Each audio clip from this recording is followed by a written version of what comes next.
किंतु श्रीराम कितने दानवीर थे इसका अधिक वर्णन नहीं होता है। वे स्वयं वृद्ध थे किंतु उनकी पत्नी एक तरुणी युवती थी। मेरे पास जो भी धन है वो सभी ब्राह्मणों के लिए ही है। अधिक दान की चाह में त्रिजट ने इतने वेग से अपने डंडे को फेंका, यदि वे सीधे सीधे एक गाय भी दे देते तो वे संतुष्ट हो जाते। और ये वर्णन श्री राम को भी एक महान दानी सिद्ध करता है। किंतु फिर भी मेरे पास दान देने योग्य 1000 गाय बाकी है। नमस्कार मित्रों, मैं नीलाभ एक बार फिर से धर्म संसार पर आप सभी का स्वागत करता हूँ। रामायण असंख्य छोटी बड़ी अद्भुत कथाओं से भरा पड़ा है। ऐसी एक कथा है त्रिजट ऋषि की, जिन्होंने अपनी सूझबूझ से श्री राम से सहस्त्रों गायें दान में प्राप्त की। रामायण के विषय में तो हम सभी जानते हैं, किंतु मैं ये बात विश्वास से कह सकता हूँ कि हम में से बहुत ही कम लोग ऋषि त्रिजट के बारे में जानते होंगे। इनकी कथा वाल्मीकि रामायण के अयोध्या कांड में आती है। वैसे तो संसार में एक से एक दानी व्यक्ति हुए हैं, किंतु श्री राम कितने दानवीर थे इसका अधिक वर्णन नहीं होता है। यदि आप रामायण के अयोध्या कांड में वो वर्णन पढ़ेंगे जब श्री राम को वनवास हुआ था, उस समय उनके द्वारा दिए गए अद्भुत दान के बारे में विस्तृत वर्णन हमें वहां पे मिलता है। और ये वर्णन श्री राम को भी एक महान दानी सिद्ध करता है। इसी संदर्भ में ऋषि त्रिजट की कथा आती है। तो इस कथा के अनुसार जब श्री राम को वनवास मिलता है तो वे वन जाने से पहले दान इत्यादि करते हैं। उसके सूचना अयोध्या में रहने वाले त्रिजट नाम के एक ऋषि को मिलती है। वे गर्ग गोत्र के अत्यंत दरिद्र ब्राह्मण थे और उनके पास आजीविका का कोई साधन नहीं था। वे सदैव हाथ में कुदाल लेकर वन में फल एवं कंदमूल की खोज में रहते थे। भूखे रहने के कारण उनके शरीर का रंग पीला पड़ गया था। वे स्वयं वृद्ध थे किंतु उनकी पत्नी एक तरुणी युवती थी। अपनी दरिद्रता से तंग आकर एक बार उनकी पत्नी ने उनसे अनुरोध किया कि वे जाकर श्री राम से मिले। क्या पता उनकी दरिद्रता देखकर वे उन्हें कुछ दान ही दे दे। अपनी पत्नी की बात मानकर त्रिजट एक फटी हुई धोती पहनकर अयोध्या के महल में पहुंचे।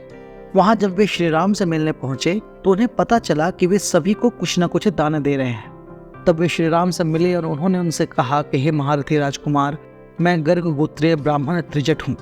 कोई आजीविका न होने के कारण मैं अत्यंत दरिद्रता का जीवन व्यतीत कर रहा हूँ और भोजन इत्यादि की खोज में सदैव वन में ही रहता हूँ। मैं यहाँ आपसे दान की आशा लेकर आया हूँ। कृपया आप मुझ पर अपनी कृपा दृष्टि कीजिए। अपने सामने एक अत्यंत तेजस्वी ऋषि को देखकर श्री राम ने उन्हें प्रणाम किया और कहा कि हे ब्राह्मण देव, मेरे पास असंख्य गायें हैं और मैंने उनमें से अधिकतर का दान कर दिया है, किंतु फिर भी मेरे पास दान देने योग्य 1000 गाय बाकी है। ऋषि त्रिजट जिस डंडे को लेकर के चलते थे, श्री राम ने उसे ही दिखाते हुए कहा कि आप अपना ये दंड यहाँ से जितनी दूर फेंकेंगे, मैं वहां तक की सारी गायें आपको दान दे दूंगा। श्री राम की बात सुनकर ऋषि त्रिजट की आंखों में चमक आ गई। उन्होंने कसकर अपनी धोती कमर में बांधी और डंडा फेंकने के लिए स्वयं को तैयार करने लगे। फिर उन्होंने अपनी पूरी शक्ति से अपने डंडे को फेंका। अधिक दान की चाह में त्रिजट ने इतने वेग से अपने डंडे को फेंका कि वो सरयू नदी के उस पार जाकर सहस्त्रों गायों से भरे हुए एक गौशाला में एक सांड के पास जाकर गिरा। उनका ऐसा अद्भुत उद्योग देखकर श्री राम ने प्रसन्नता पूर्वक उन्हें गले लगा लिया। फिर सरयू तट से उस गौशाला तक जहां उनका डंडा गिरा था, वहां तक की सारी गायें मंगवाकर उन्होंने त्रिजट के आश्रम में भिजवा दी।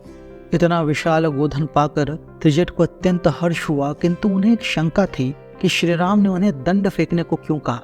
यदि वे सीधे सीधे एक गाय भी दे देते तो वे संतुष्ट हो जाते। यही बात उन्होंने श्री राम से पूछी।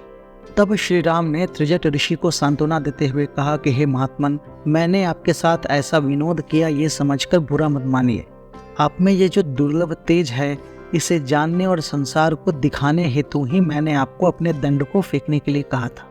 यदि अभी भी आपकी कोई और इच्छा हो तो मांगिए, मैं मना नहीं करूंगा। आप मुझसे कुछ भी मांगने में संकोच ना करें। मेरे पास जो भी धन है वो सभी ब्राह्मणों के लिए ही है। तब त्रिजट ऋषि ने प्रसन्नता पूर्वक श्री राम को बार बार आशीर्वाद दिया और वापस अपने आश्रम में चले गए।